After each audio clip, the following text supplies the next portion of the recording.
Bismillahirrahmanirrahim. Assalamualaikum warahmatullahi wabarakatuh. Alhamdulillah, nahmaduhu wa nasta'inuhu wa nastaghfiruh wa na'udzu billahi min shururi anfusina wa sayyiati a'malina. Man yahdihillahu fahuwal muhtadi wa man yudlil falan tajida lahu waliyan mursyida.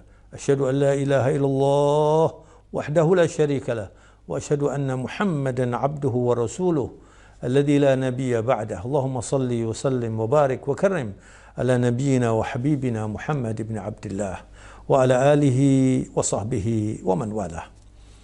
La hawla wa la quwwata illa billah wa ba'd. Ikhwatul iman, keluarga besar Al-Hikmah dan para pemirsa dimanapun Anda berada saat ini, rahimakumullah.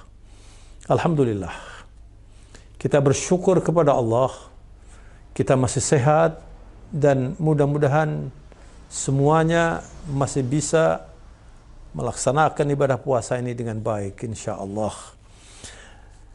Kita tahu dan sudah berulang kali dibahas bahwa tujuan ibadah puasa itu adalah agar kita menjadi orang yang dicintai Allah, orang yang paling mulia di sisi Allah. Itulah al-muttaqi, orang yang bertakwa.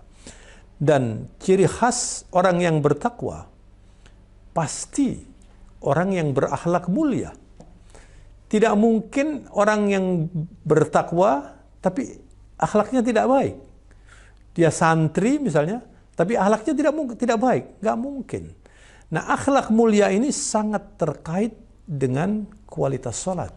Sebab sholat itu di dalam Al-Quran dinyatakan oleh Allah, inna salata tanha anil fahsyai wal munkar wa ladzikrullahi akbar.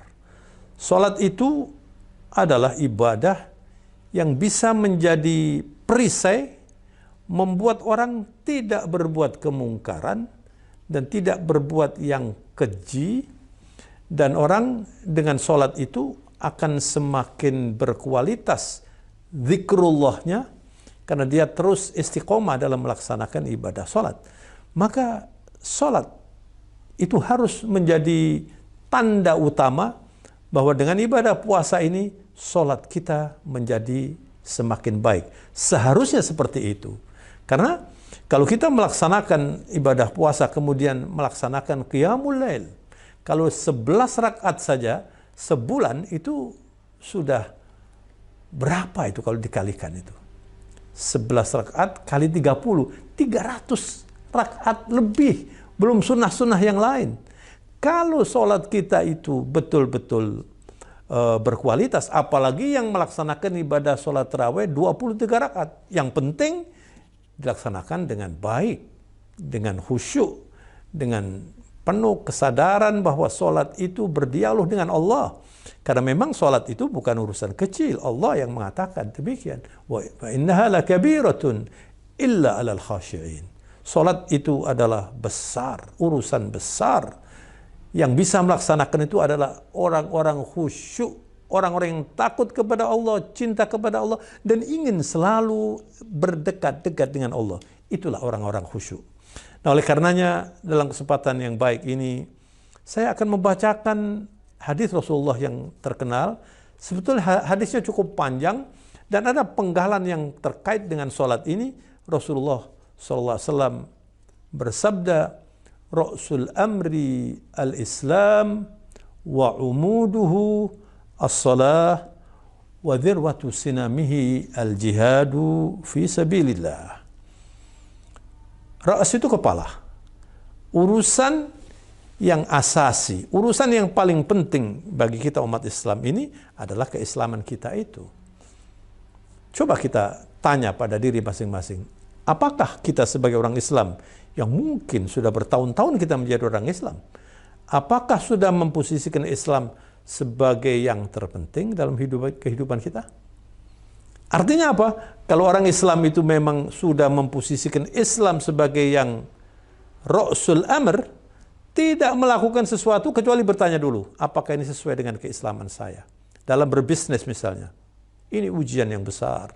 Apakah sudah Islami bisnis saya?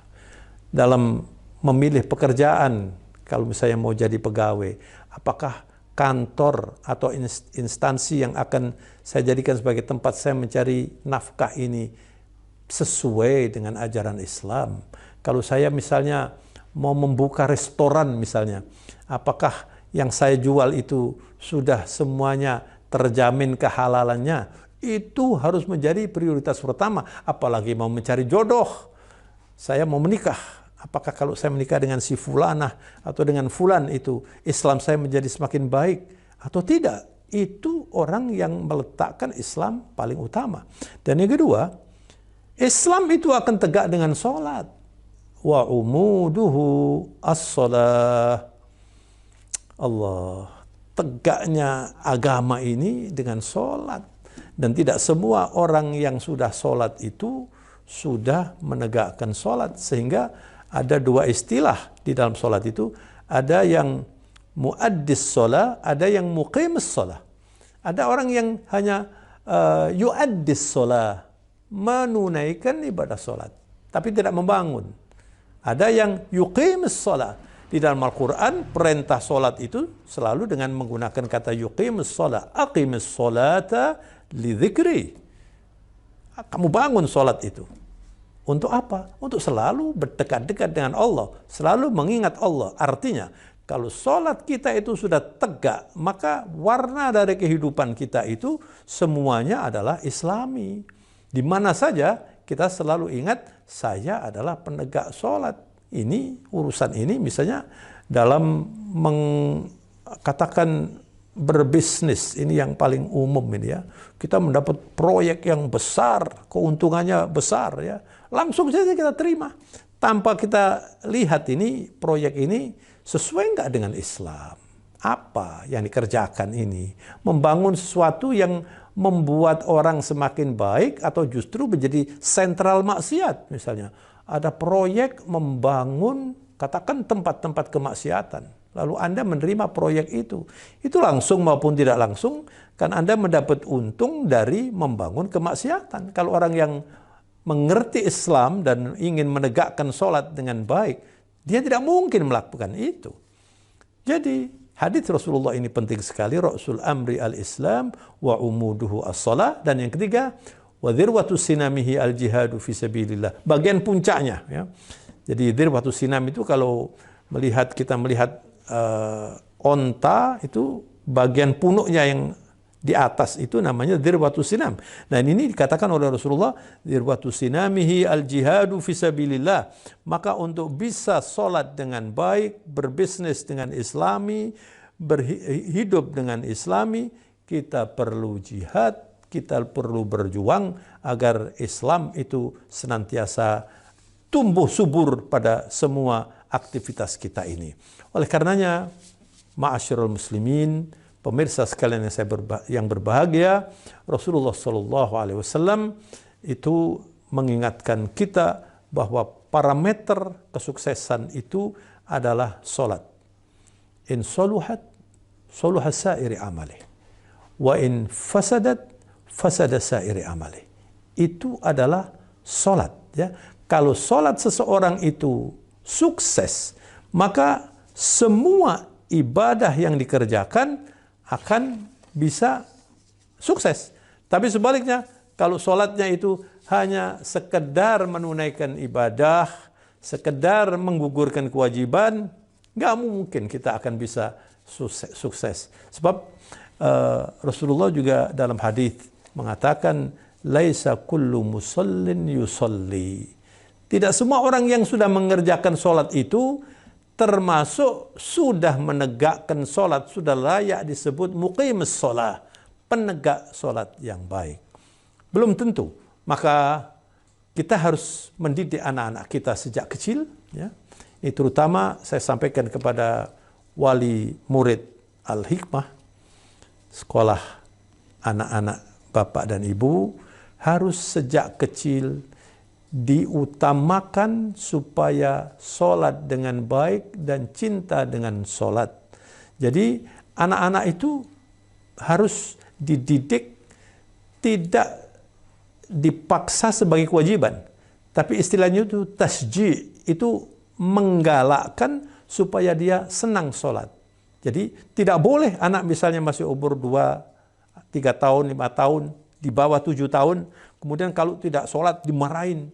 Nggak boleh begitu. Jangan sampai nanti anak itu punya kesan sholat itu membuat dia capek, tidak senang. Nanti pada akhirnya dampak negatifnya dia nggak senang dengan sholat. Termasuk juga ibadah puasa. Ya. Anak-anak itu belum wajib puasa. Kita perintahkan kepada anak-anak kita untuk berpuasa itu tasji'an, la taklifan. Untuk membuat anak-anak itu supaya berani berpuasa, senang berpuasa, tidak sebagai kewajiban yang membuat kemudian nanti anak-anak kita malah tidak mau berpuasa atau melihat puasa itu sesuatu yang tidak menyenangkan. Ini penting sekali dalam pendidikan. Oleh karena itu bertahap Rasulullah SAW mendidik kita supaya anak-anak itu diajari kalau sudah sampai 7 tahun ini diamati, kalau sudah sampai 10 tahun itu tidak melengkapkan sholatnya, dipukul dengan pukulan yang edukatif, pukulan yang sekedar supaya dia merasakan sesuatu bahwa itu salah, bukan memukul dengan melampiaskan kejengkelan kita sebagai orang tua karena anak tidak nurut. Tidak boleh yang seperti itu. Maka pemirsa sekalian, keluarga Al-Hikbah yang saya hormati, mari selama bulan suci Ramadan ini, salah satu yang harus kita targetkan adalah meningkatkan kualitas bahkan juga kuantitas sholat kita supaya sholat kita semakin baik dan kita bisa layak punya sebutan muqimis sholah, orang yang menegakkan sholat. Dengan demikian kita insya Allah akan sukses menjadi orang yang bertakwa, menjadi orang yang paling mulia di sisi Allah, dan itu artinya ibadah puasa kita sukses di mata Allah Subhanahu wa taala. Semoga kajian singkat ini bermanfaat dan mendapat ridho Allah Subhanahu wa taala, dan saya mohon maaf atas segala kekurangan dan kekhilafan. Wabillahi taufiq wal hidayah. Wassalamualaikum warahmatullahi wabarakatuh.